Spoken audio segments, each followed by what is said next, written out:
Hello guys, आज 25 फरवरी 2026 को UP board science का पेपर हो चुका है। तो आइए हम लोग देखते हैं किस प्रकार का गया बच्चों का पेपर। ये हमें साइंस का पेपर दिया गया है जिसका कोड दिया गया है 824 GO और ये जो है आज की तिथि में हुआ है। ओके, देखते हैं मिलाते हैं कितने प्रश्न इन्होंने सही किए हैं। तो देखिए, सबसे पहले विकल्प वाला पार्ट आता है सेक्शन ए। इसमें दिया गया पहला प्रश्न हमें, किसी पेंसिल को जल में सीधा नीचे डुबोते हैं तो उसका जल में डूबा हुआ भाग बाहर की तुलना में छोटा दिखाई देता है, इसका कारण है। देखिए दोस्तों, अगर कोई पार्ट जल में डुबाया जाता है, कोई भी चीज़ अगर वो छोटी दिखाई दे रही है तो उसका कारण होता है प्रकाश का अपवर्तन।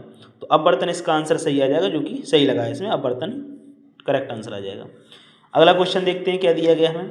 दूसरा प्रश्न दिया गया दोस्तों, जब कोई व्यक्ति एक दर्पण में अपना चेहरा देखता है तो उसका आकार चेहरा छोटा दिखाई देता है, चेहरा जो है बड़ा दिखाई देता है, दर्पण है, वह दर्पण कौन सा है।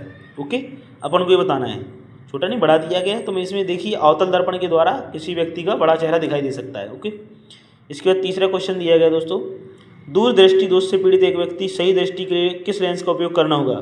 अगर दूरदृष्टि दोष है तो उस दोष को दूर करने के लिए दोस्तों अवतल लेंस की आवश्यकता नहीं होती है, हमें उत्तल लेंस की आवश्यकता होती है। ओके, इनका भी आंसर करेक्ट है। निकट दृष्टि दोष के लिए होता है अवतल और दूर दृष्टि दोष के लिए होता है उत्तल लेंस। अगला क्वेश्चन क्या दिया गया, एक त्रिभुजाकार कांच के प्रिज्म के गुजरने के बाद जो है विक्षेपित होकर अपने सभी अवयवी रंगों में विभाजित हो जाती है, किस रंग के कारण सबसे विचलन कम होगा।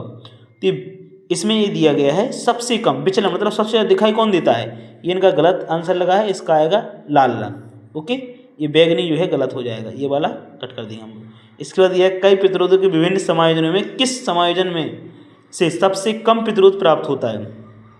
अगर देखिए श्रेणी क्रम में अगर जुड़ा जाए प्रतिरोधों को तो प्रतिरोध का मान ज़्यादा प्राप्त होगा, लेकिन समांतर क्रम में कैसा आएगा, कम, क्योंकि वो 1/में लगता है सूत्र, तो समांतर क्रम में प्रतिरोध कम होता है।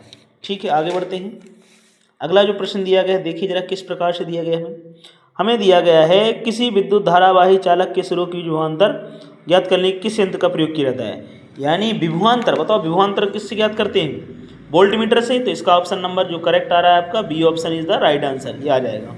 इसके बाद नेक्स्ट क्वेश्चन हमें दिया गया है, किसी विद्युत धारावाही चालक के चारों उत्पन्न होने वाले चुंबकीय क्षेत्र की दिशा ज्ञात करने के लिए किस नियम का उपयोग करेंगे। इसके लिए दोस्तों किया जाता है दाहिने हाथ के अंगुष्ठ का नियम, यानी बी ऑप्शन करेक्ट आ जाएगा आपका। ओके, ये वाला ऑप्शन करेक्ट हो जाएगा। इसके बाद अगला क्वेश्चन आया है, अब केमिस्ट्री से दिया गया है, एथेनॉल में उपस्थित क्रियात्मक समूह। अपन को पता है एथेनॉल का जो क्रियात्मक समूह होता है सिंगल बॉन्ड OH होता है, यानी बी ऑप्शन बहुत सही है। आगे बढ़ते हैं। अगला प्रश्न दिया गया हमें, जब असंतृप्त हाइड्रोकार्बन में निकल और पैलेडियम जो है उत्प्रेरक की उपस्थिति में हाइड्रोजनीकरण किया जाता है तो इस प्रक्रिया को क्या कहते हैं, ये हमें बताना है। तो इस प्रक्रिया को कहते हैं हाइड्रोजनीकरण। बिल्कुल करेक्ट है। देखो प्रश्न में ही आंसर का जवाब दिया गया, आपको इस आंसर दिया गया है, इजी क्वेश्चन था ये। कार्बन का कौन सा एलोट्रोप फुटबॉल जैसी संरचना रखता है। ये फुल्लीन जो होता है बकमिस्टर फुल्लीन C60, ये जो है कार्बन का एक जो अपर रूप होता है, एलोट्रोप मतलब कौन सा अपर रूप, तो ये बकमिस्टर फुल्लीन C60 आ जाएगा इसका। अगला प्रश्न में दिया गया, लोहे और भाप की अभिक्रिया का संतुलित समीकरण कौन सा है। अगर लोहे और भाप की अभिक्रिया का संतुलित समीकरण किया जाए तो ये ऑप्शन नंबर आपका C option is the right answer, ये आ जाएगा आपका। क्यों आ जाएगा, क्योंकि अगर लोहे की क्रिया हम लोग अगर जल से कराएंगे तो ये बनाएगा Fe3O4 + 4H2, यानी 4H2 बनाएगा, हाइड्रोजन गैस ओनली। तो ये जो बना रहा है ना, ये जंग का सूत्र है, Fe3O4 × XH2O होता है, तो ये आ जाएगा इसका।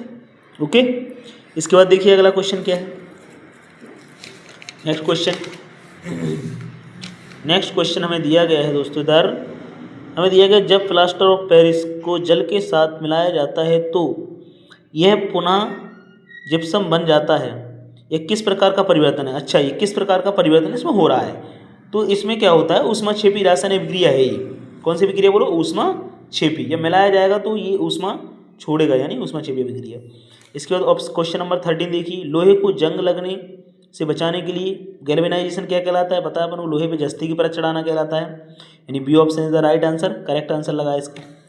अगला क्वेश्चन दिया गया है 14, मानव आहार नाल का सबसे लंबा भाग। मानव आहार नाल का जो दोस्तों सबसे लंबा भाग होता है वो क्षुद्रांत होता है, यानी छोटी आंत।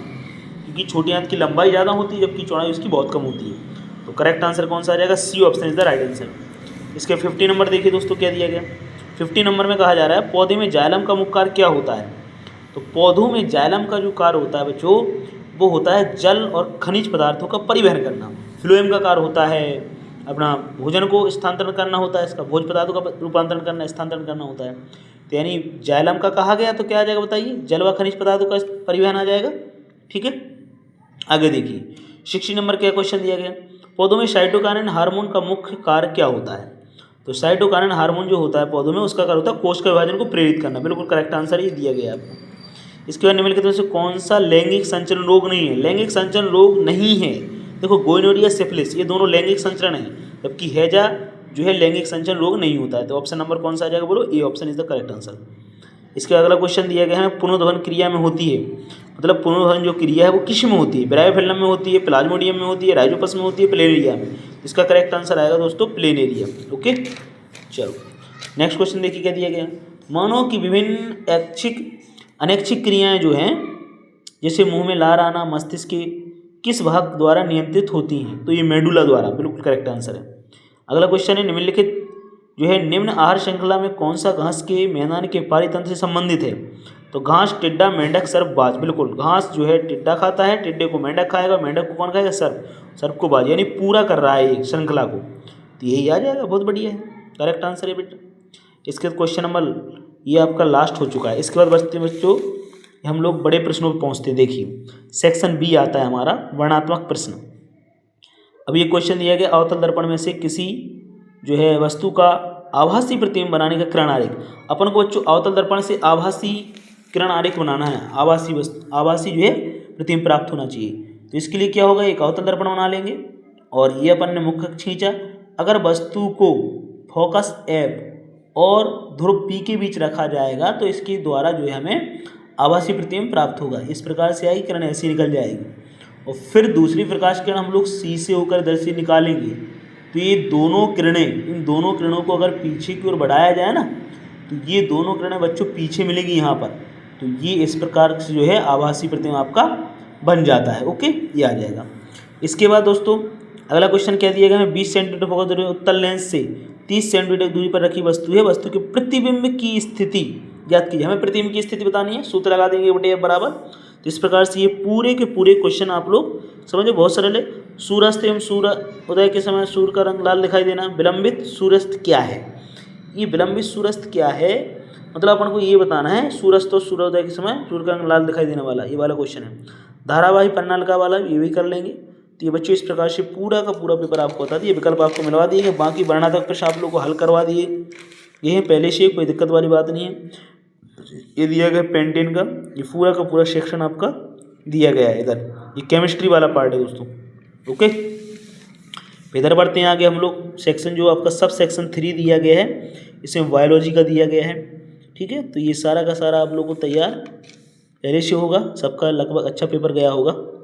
ओके अच्छा, कितने किस बच्चे ने कितने मार्क्स का लगभग करके आए हैं ये आप लोग कमेंट बॉक्स में ज़रूर बताएं। ओके और मैथ के लिए भी हमारी क्लासें यूट्यूब चैनल पर उपलब्ध हैं, तो वो आप लोग देख सकते हैं। Okay thank you very much. अगर वीडियो को देख रहे हैं तो अगर नए हो वीडियो पर तो चैनल को जो है सब्सक्राइब कर लें। Thank you.